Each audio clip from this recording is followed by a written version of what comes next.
নমস্কার বন্ধুরা, মিনুর রান্নাঘরে আপনাদের স্বাগত। চলে এলাম নতুন একটা রেসিপি নিয়ে। আজকের আমি রান্না করব মোচা। তার জন্য একটা মোচা কেটে নিয়েছি, আর সঙ্গে আছে কিছুটা কুমড়ো ফুল। এই মোচাটা দিয়ে আমি মোচার কয়েকটা চপ করে দেখাবো এবং মোচাটা রান্না করে, বাকি মোচাটা আমি রান্না করে আপনাদের দেখাবো। আর করব কুমড়ো ফুলের বড়া। তাহলে চলুন রেসিপিটা শুরু করি। একদম প্রথমে আমি মোচাটা কেটে পরিষ্কার করে নিই, তারপরে ফেরত এসে আবার সব দেখাচ্ছি। মোচা কিভাবে কাটতে হয় আপনারা তো সবাই নিশ্চয়ই জানেন, আমিও জানি। এবার এই যে মোচাগুলো, এই মোচাগুলোর ভেতরে এক রকমের সাদা লম্বা ডানটি থাকে, এটাকে কিন্তু ফেলে দিতে হয়। এই যে এই দুটো জিনিস ফেলে দিয়ে মোচাগুলোকে খুব ভালোভাবে কেটে নিতে হবে। আমি আরেকটা কেটে দেখাচ্ছি। এই যে মোচার এই এই এই জিনিসগুলোকে কেটে বাদ দিয়ে দিতে হবে। বাদ দিয়ে সুন্দর করে পরিষ্কার করে নিতে হবে।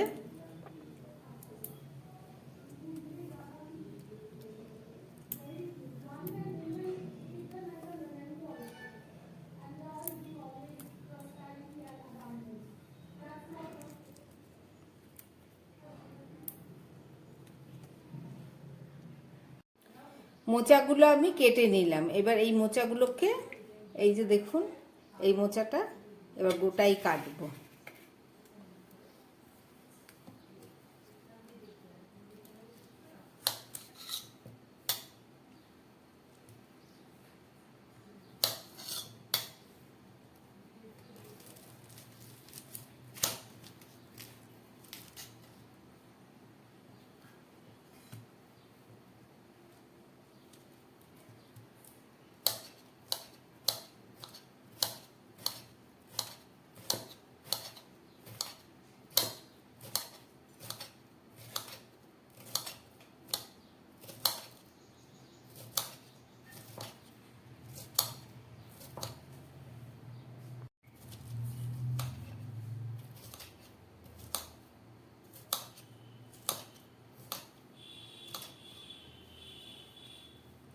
এইভাবে ভেতরকার মোচাটা আমি কেটে নিলাম, আর বাকি যে এই মোচাগুলো রয়েছে, যেগুলো ছাড়িয়ে ফেলেছি আমি, এগুলোকে ঠিক এইভাবে, একটু সময় লাগবে, এইভাবে সমস্ত মোচাগুলো আমি কেটে নেব।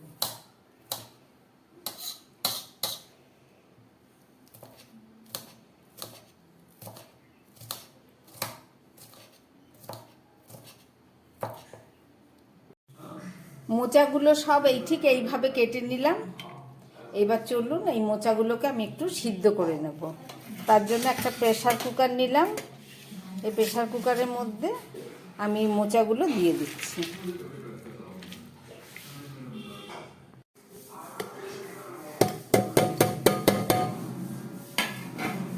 সমস্ত মোচাগুলোকে আমি প্রেসার কুকারের মধ্যে দিয়ে দিলাম।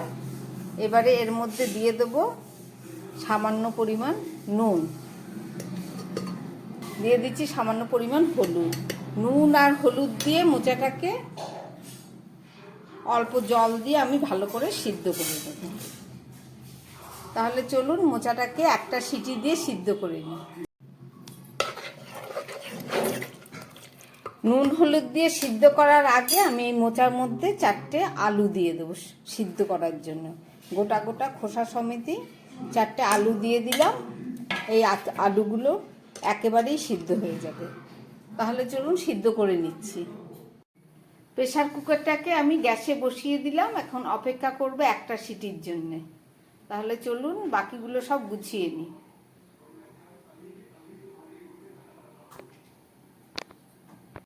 প্রেসার কুকারে মোচাটা একটা সিটি মারার পর প্রায় 2-3 মিনিট অপেক্ষা করে এখন ঢাকাটা আমি খুলে দেখাবো।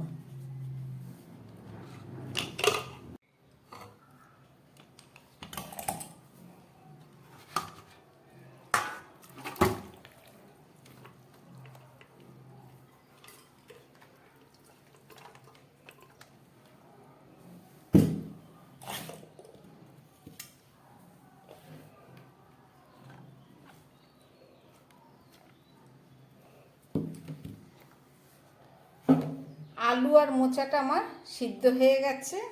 এবার চলুন এটাকে রান্না করে, এই যে মোটামুটি সিদ্ধ হয়ে গেছে আলুগুলো। এবার চলুন রান্না করে দেখাচ্ছি। সিদ্ধ করা আলুটাকে আমি ছাড়িয়ে নিয়েছি, আর এই মোচার থেকে জল ঝরিয়ে আমি একটু জলটাকে হাত দিয়ে চেপে চেপে একটু বের করে নিচ্ছি।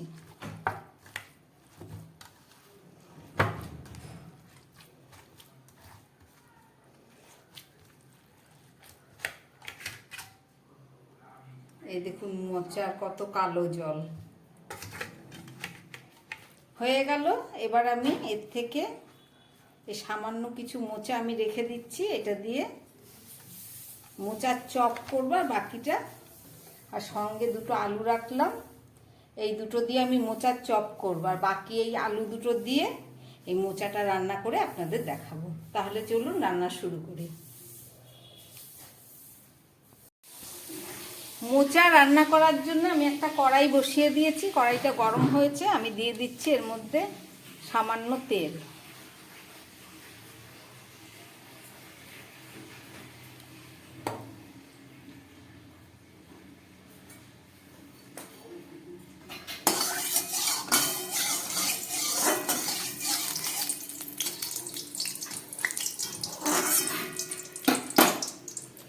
এই তেলের মধ্যে দিয়ে দিচ্ছি দুটো তেজপাতা, আর দিয়ে দিচ্ছি কিছুটা সাদা জিরে, আর দিয়ে দিচ্ছি কিছুটা গরম মশলা, এই যে থেতো করা গরম মশলা, এটা দিয়ে দিচ্ছি। এর মধ্যে আমি দিয়ে দেবো এই আলুটা, কেটে সিদ্ধ করে রাখা আলুটা, হাফ সিদ্ধ করা।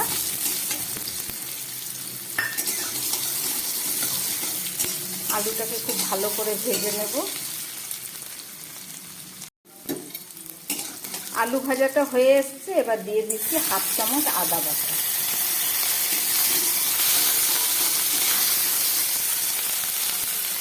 আর দিয়ে দিচ্ছি 1 চামচ জিরে বাটা। গোটা মশলা বেটে নিয়েছি। এটা একটা নিরামিষ রেসিপি হচ্ছে, মোচার তরকারি।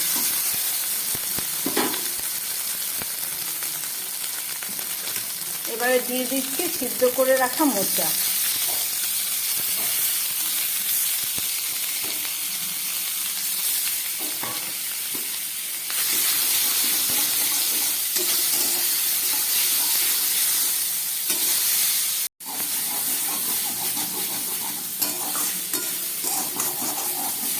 মশলা দিয়ে মোচাটা অনেকটা ভাজা হয়ে গেল।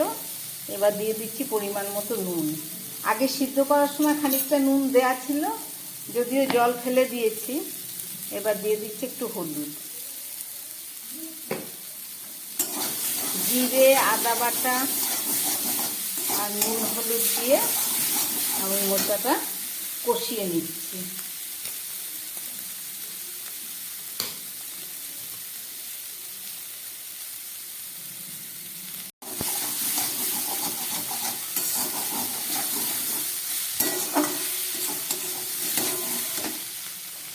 এবারে দিয়ে দিচ্ছি সামান্য লঙ্কার গুঁড়ো, আর দিয়ে দিচ্ছি দুটো কাঁচা লঙ্কা, আর দিয়ে দিচ্ছি সামান্য জল।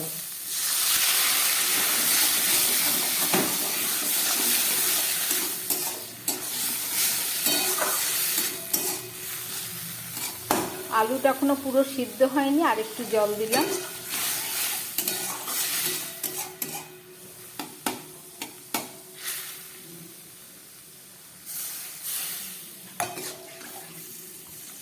জল দেয়া হয়ে গেল।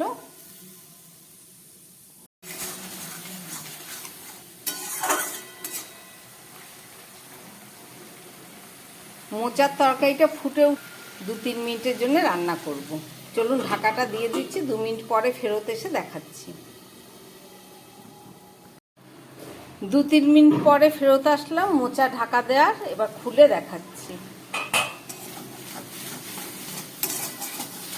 মোচার জলটা একেবারে শুকিয়ে গেছে।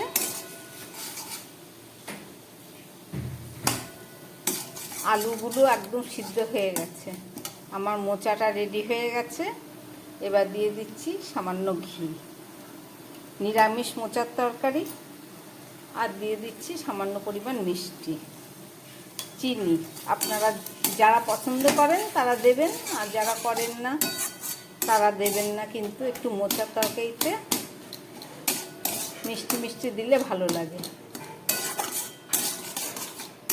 আমার মোচার তরকারি রান্না হয়ে গেছে। এবার আমি গ্যাসটাকে অফ করে দিয়ে এটাকে আমি ঢাকা দিয়ে দেবো। 2 মিনিট পরে ফেরত এসে দেখাচ্ছি।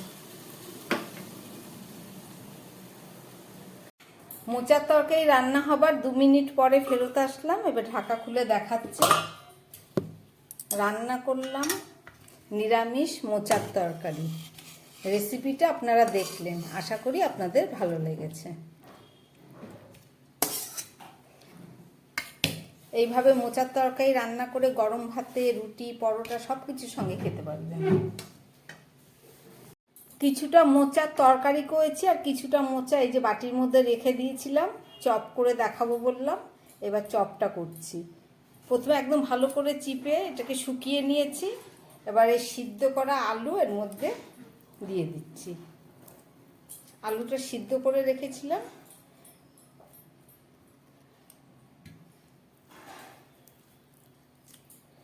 একটা সিটি দিয়ে সিদ্ধ করা বলে ভালো করে সিদ্ধ হয়নি আলু। ঠিক আছে, একটা সিদ্ধ কর, 2টো আলু দিলাম, আর দিয়ে দিচ্ছি কিছুটা পরিমাণ কুচনো পেঁয়াজ, আর দিয়ে দিচ্ছি কিছুটা গ্রেট করা আদা, আর দিয়ে দিচ্ছি সামান্য একটু ক্যাপসিকাম লঙ্কা গ্রেট করে নিয়েছি, আর দিয়ে দিচ্ছি কুচনো কাঁচা লঙ্কা, আর দিয়ে দেবো পরিমাণ মতো নুন। এছাড়া দিয়ে দেবো পরিমাণ মতো হলুদ, খুব সামান্যই দেবো,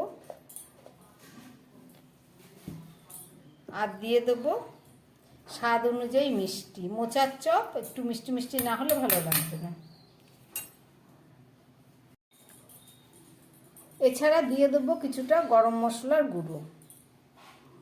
এই সব কিছু দিয়ে আমি খুব ভালো করে এটাকে মেখে নেব।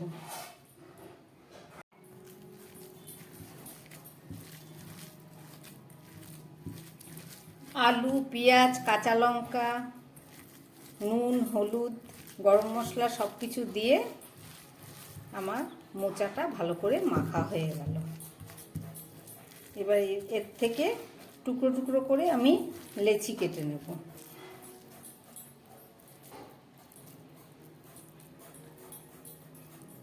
এইভাবে গোল গোল করে আমি মোচার চপগুলো করে নেব।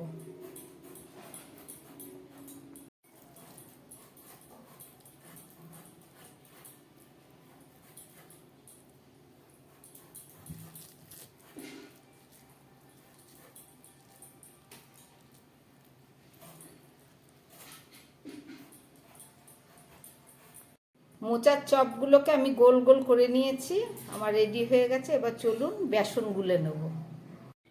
মোচার চপ ভাজার জন্যে আমি একটা বাটি নিয়ে নিয়েছি। এই বাটির মধ্যে আমি বেসন গুলে নেব। একদম প্রথমে 1 চামচ বেসন দিলাম, তারপরে দিয়ে দিলাম 2 চামচ, এবার দিয়ে দিলাম 3 চামচ। 3 চামচ বেসন দিয়ে দিলাম, আর দিয়ে দিচ্ছি পরিমাণ মতো নুন, আর দিয়ে দিচ্ছি 1/2 চামচ কর্নফ্লাওয়ার।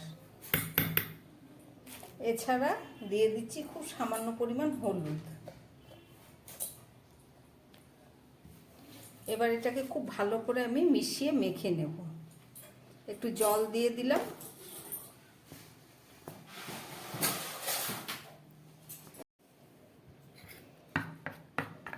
মাখাটা আমার প্রায় হয়ে এসছে। আমি এবার এর মধ্যে দিয়ে দিচ্ছি সামান্য একটু লঙ্কার গুঁড়ো, শুকনো লঙ্কার গুঁড়ো, যাতে ঝাল ঝাল হয় একটু বাইরেটা।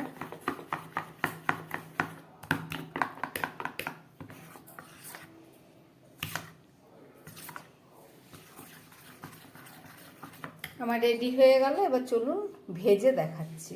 চপ তৈরি করার জন্য একটা কড়াই বসিয়ে দিয়েছি। আমি দিয়ে দিচ্ছি তার মধ্যে সাদা তেল।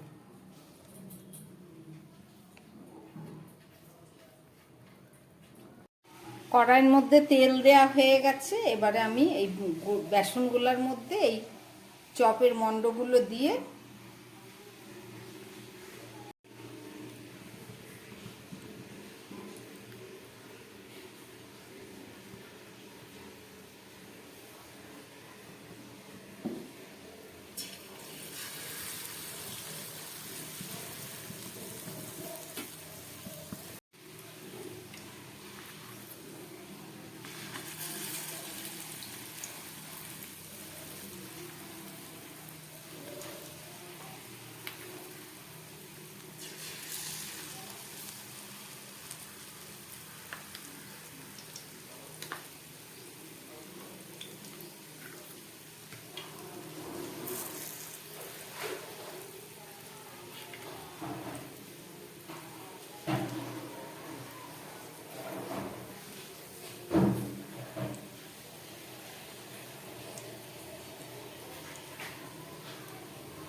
এইভাবে ঘুরিয়ে ফিরিয়ে দু পিঠ ভালো করে মোচার চপগুলো আমি ভেজে নিচ্ছি।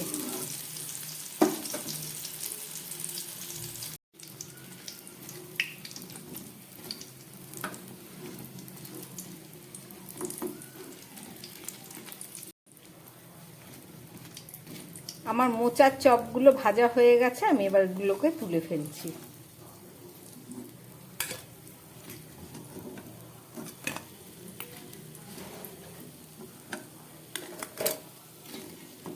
এইভাবে বাকি চপগুলো আমি ভেজে নিচ্ছি। মোচার চপ হয়ে যাবার পরে এর মধ্যে আরও সামান্য একটু বেসন আর নুন দিয়ে আমি ভালো করে এটাকে ফেটিয়ে নিচ্ছি। এবার এর মধ্যে এই যে কুমড়ো ফুল, এই কুমড়ো ফুলগুলোকে ভালোভাবে আমি ডুবিয়ে দেবো। এইভাবে ডুবিয়ে ডুবিয়ে বেসনের কড়ার মধ্যে দিয়ে ভাজা করব।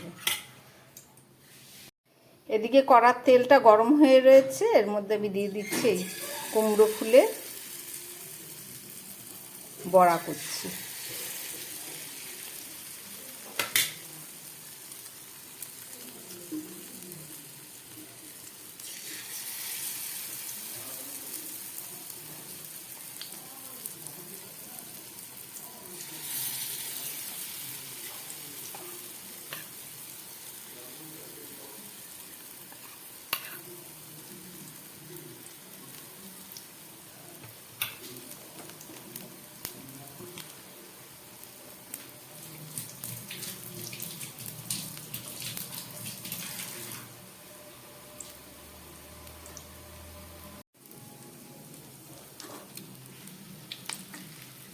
এক পিঠ ভাজা হয়ে গেছে কুমড়ো ফুলের, একদম গ্যাস অল্প করে দিয়ে প্রথমে এক পিঠ ভেজে দিলাম, এবার গ্যাসটা মিডিয়ামে দিলাম, দিয়ে আর এক পিঠ ভেজে নিচ্ছি।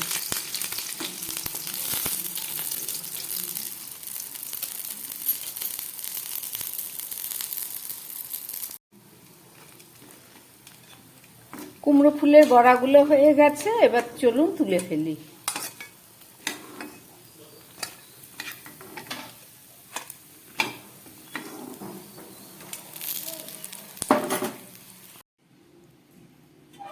মোচার চপ আর কুমড়ো ফুলের বড়া আমার রেডি হয়ে গেল।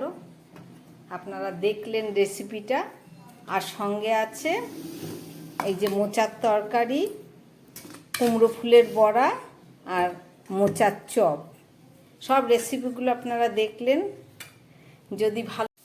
যদি ভালো লাগে আমার বানানো এই রেসিপি, তাহলে আমার চ্যানেলটাকে লাইক করবেন এবং সাবস্ক্রাইব করবেন, যাতে আমি আগামী দিন আবার নতুন কোনো ভিডিও নিয়ে আসতে পারি। নমস্কার, সবাই সুস্থ থাকবেন, ভালো থাকবেন।